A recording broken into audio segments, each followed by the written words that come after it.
rapport de la Banque mondiale affirme que s'implanter chez nous en France est un cauchemar administratif, mais dans le même temps, notre pays reste, paraît-il, attractif. Pourquoi? Réponse avec Laurent Desbonnets et Mathieu Drejoux.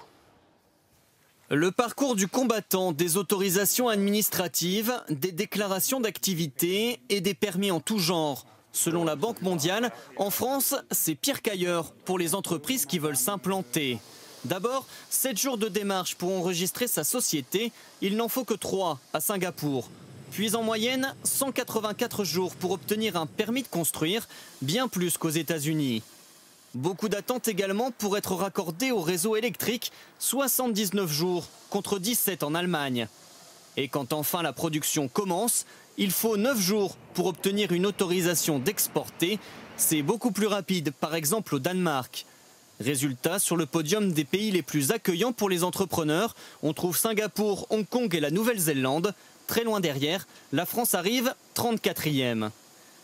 La France est un cancre, mais pourtant, paradoxe, elle reste dans le monde un des champions de l'attractivité. Pourquoi tant d'entreprises étrangères viennent-elles malgré tous ces obstacles s'installer dans l'Hexagone ?